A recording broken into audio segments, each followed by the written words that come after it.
Interesting information that I'm going to take in and pay attention to from the cycle of the goddess, and from what's is that? That's they can't see that, can they? Yeah, they can't even see your name either. Oops. So Siri is what I call her. But what do people call her? Siri Sundri call. Yeah. So is your husband also? He's into this stuff too. Yeah. He's a Kundalini yoga teacher. Oh right. Okay. Yeah. It's a family of Kundalini yoga teachers. Indeed. So you have a Kundalini yoga baby. Indeed. Exciting. And we met in the yoga festival. Oh, That's really? another story. Yeah. But we didn't fall in love in the tantra. Eh? We fall in love chopping vegetables. It's really sexy at the moment. Wait. Okay, sorry. I'll be back. I'll come to you in a minute. So I wanted to talk to you a little bit about the book, because in the book it's really a tool to empower you, right. Every woman. I wrote it because I was really missing something like that, no? I really cherish something that would give me the boost every night so that the next morning I can still be the goddess that I need to be to hold all what every woman is holding in her life, no? Mm-hmm. Because we give ourselves in so many corners that we exhaust ourselves. And so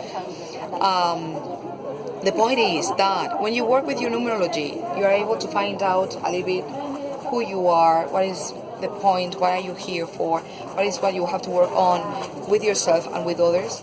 And also we have a very powerful tool that is not so well known even in the Kundalini yoga world, that are the moon cycles. And so what I did was matching numerology, taking from Shiv Sharan's work, that is really an important work, a major understanding on the universe, to understand ourselves. So what I did was taking the 11 moon points that Yogi Bayan taught every woman has, and that they are changing every 2 days and a half, so that by matching each of these moon points with a corresponding number and with the goddess that I choose to represent the number. Right, so what you're saying is, because the cycles are changing every 2 days, is that there's a goddess to go with each of the 11 different moon cycles. Okay, cool. So, for example, today we are here, no? The day after tomorrow we have full moon. It's going to be the full moon on the 6th August. Right. Yeah? And so in the moment, I'm in Artemis, no? Artemis. Yeah. Artemis, yeah? It's here, it's an orange card. This orange one, or Artemis.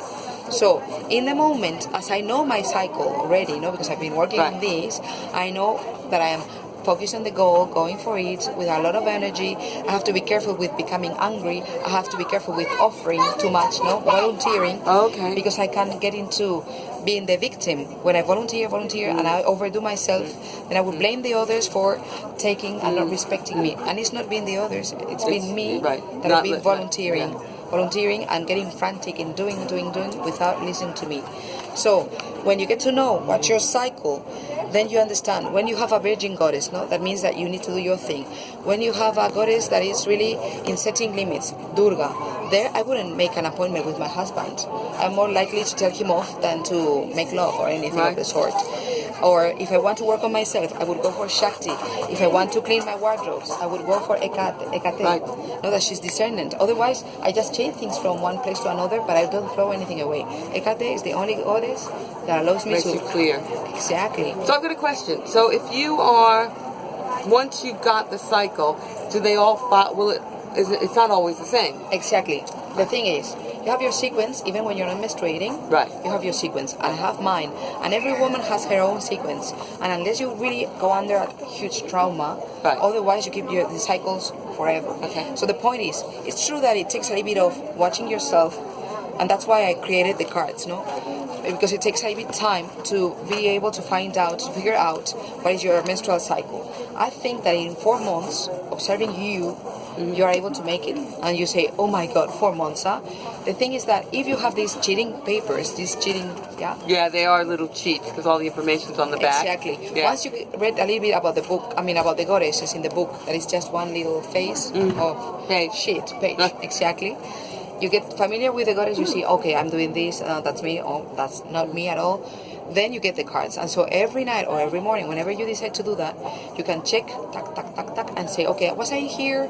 No, not at all. Was I in Gaia? Perhaps I'm in Gaia. May I be in Athena? Not at all. This morning when I checked, I'm in clitoris. In the clitoris, then? Yeah. You might be like Shakti. Let me see. Taka, taka, taka, taka, taka. I have it here. This is then you might be Durga. The clitoris, exactly. Right. Okay. So then she's all about setting limits, all about forgiving, all about the story you create, and it's not exactly what is reality about, no? Because we all create a story. Because she told me and I said, Right. That's your story, not necessarily reality.